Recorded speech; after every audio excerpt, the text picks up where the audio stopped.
नमस्कार, आप देख रहे हैं भारत 24 और मैं हूं आपके साथ अंजनी कुमार सिंह। देश 79वां स्वतंत्रता दिवस मनाने जा रहा है।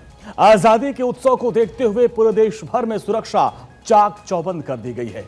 प्रधानमंत्री नरेंद्र मोदी लगातार 12वीं बार लाल किले की प्राचीर पर राष्ट्रीय ध्वज फहराएंगे और किसी गैर कांग्रेसी पीएम का रिकॉर्ड तोड़ेंगे।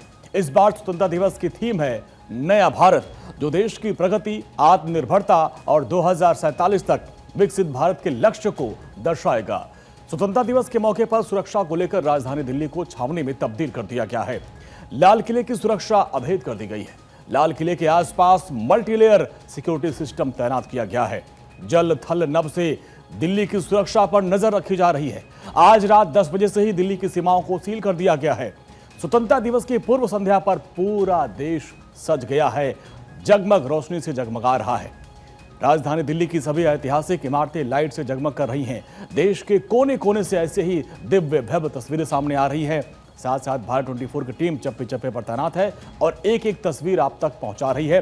ये तस्वीरें आप देखिए, राजधानी दिल्ली की तस्वीरें आप देखिए, जहां पर इंडिया गेट, राष्ट्रपति भवन, पुराना संसद भवन, नॉर्थ ब्लॉक, हर जगह आप देखिए लाइटिंग से जगमग हो गया है। और स्वतंत्रता दिवस की पूर्व संध्या पर किस तरीके से लाइटिंग की गई है, ये सब दिव्य और भव्य तस्वीरें आप राजधानी दिल्ली की ऐतिहासिक इमारतों की देख रहे हैं। अलग अलग जगहों की तस्वीर हमने आपको दिखाई। ये 4 तस्वीरें दिल्ली की हैं। पूरी दिल्ली सजी हुई है। जितनी भी ऐतिहासिक इमारतें हैं सब रोशनी से नहाई हुई हैं।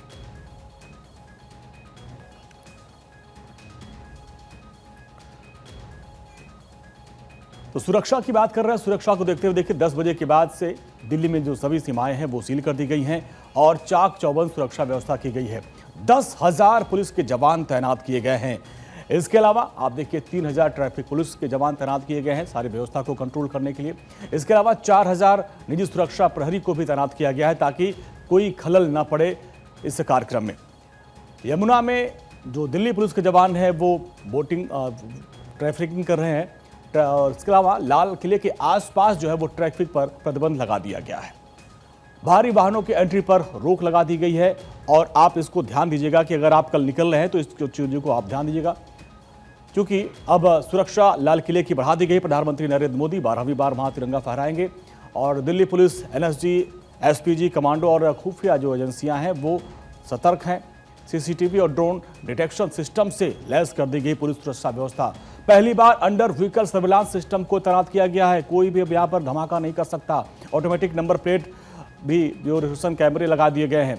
केवल निमंत्रण पत्र धारकों को ही यहाँ पर आने का अनुमति मिलेगी और हेड काउंट कैमरे से लोगों पर नजर रखी जा रही।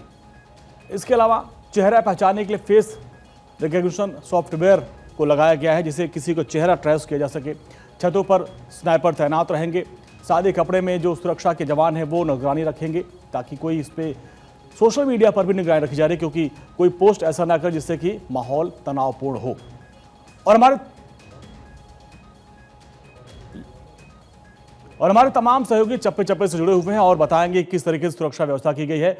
अक्षय राय हमारे साथ जुड़ रहे हैं दिल्ली से, डॉक्टर थानेश्वर शर्मा हमारे साथ पंजाब, हरियाणा, हिमाचल के एडिटर जुड़ रहे हैं, सत्यप्रकाश सोनी मुंबई से हमारे साथ जुड़ रहे हैं। अक्षय, सबसे पहले आपके पास आएंगे।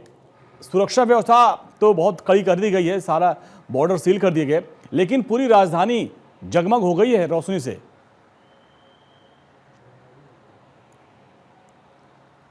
देखिए, क्योंकि मुख्य केंद्र दिल्ली जो राजधानी है वो रहने वाली है। प्रधानमंत्री नरेंद्र मोदी एक बार फिर से लाल किले की प्राचीर से देश को संबोधित करते हुए नजर आएंगे।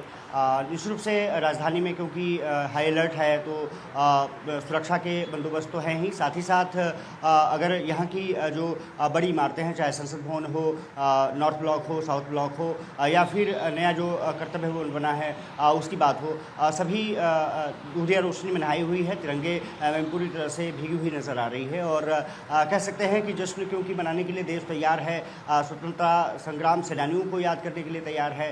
उन बेड़ियों में जकड़े सैकड़ों साल उसके बाद आज़ाद हुए और उसके बाद भारत ने किस तरह से प्रगति की है और किस तरह से पिछले 10 सालों में भारत ने अपनी छाप छोड़ी है अंतर्राष्ट्रीय समुदाय में, उसको लेकर के कहीं ना कहीं प्रधानमंत्री नरेंद्र मोदी के संबोधन पर सभी की नजर रहेंगी। दिल्ली में अगर सुरक्षा व्यवस्था की बात करें तो लगभग 40 40,000 जवान तैनात रहेंगे और खास करके जो लाल किले के आसपास की जो इमारतें हैं वो पूरी तरह से एक तरफ से न्यूट्रलाइज कर दी गई हैं, पूरी तरह से वहाँ पर स्नाइपर्स जो हैं वो तैनात किए गए हैं। 1,000 लगभग सीसीटीवी लगाए गए हैं जो कि चप्पे चप्पे पर लोगों को देखते रहेंगे। इसके अलावा ये कहा जा रहा है कि जो भी वहाँ पर पहुँचना होगा पहले उसको अपनी आइडेंटिटी शो करनी होगी और उसके बाद लाल किले की तरफ बढ़ सकता है। उसके लिए बाकायदा पास जारी किए गए हैं। अगर और सुरक्षा व्यवस्था की बात करें तो दिल्ली के अलग अलग इलाकों में भी पुलिस बल और पैरामिलिट्री फोर्सेस की तैनाती है। फिलहाल मैं जहां पर मौजूद है। ठीक है, अच्छा आपके पास आएंगे, चलते हैं डॉक्टर थानेश्वर के पास। डॉक्टर थानेश्वर, पंजाब और हरियाणा में किस तरीके की सुरक्षा व्यवस्था?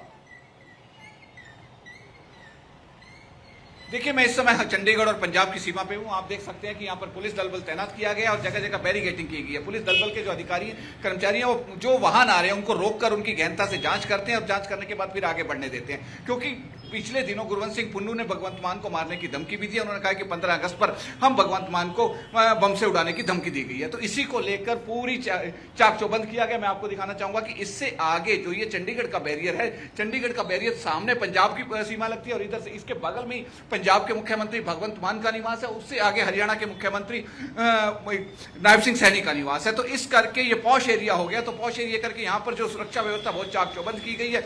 आप देख सकते हैं कि यहाँ पर सीआरपीएफ के जवान भी तैनात किए गए हैं, क्योंकि यहाँ बहुत संवेदनशील एरिया है। संवेदनशील एरिया होने के कारण पूर्णतः चाक चौबंद की गई है। पुलिस के कर्मचारी जो गाड़ी रुकवा रहे हैं, गाड़ी की गहनता से जांच कर रहे हैं, उसके बाद ही उसे आगे बढ़ने दिया जा रहा है। क्योंकि जिस तरीके से कहा गया है कि धमकी दी गई है भगवंत मान को, और उसके साथ साथ चूंकि पंजाब और हरियाणा, पंजाब और चंडीगढ़ की सीमा लगती है, पंजाब में कहीं ना कहीं आतंकवादी घटनाओं।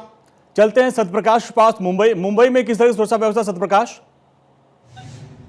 बिल्कुल, देखिए, मुंबई पुलिस की तरफ से कहा गया है कि सब लोग शांति बनाए रखें और किसी तरह की अफवाह कोई हो तो मुंबई पुलिस को इतला दे। थोड़ी देर पहले जानकारी आई थी कि मुंबई में बम थ्रेट कॉल आया था, मुंबई के लोकल ट्रेन में बम रखने की खबर आई थी। उसके बाद से मुंबई पुलिस की तैनाती चप्पे चप्पे पर कर दी गई है। हालांकि 14,000 मुंबई पुलिस कर्मी को तैनात किया गया है, जिसमें 7 अतिरिक्त पुलिस जो है आयुक्त को तैनात किया गया है, 11 डीसीपी को तैनात किया गया है, 2500 से ज्यादा। ठीक है सत्यप्रकाश, बहुत बहुत शुक्रिया, समय का अभाव है।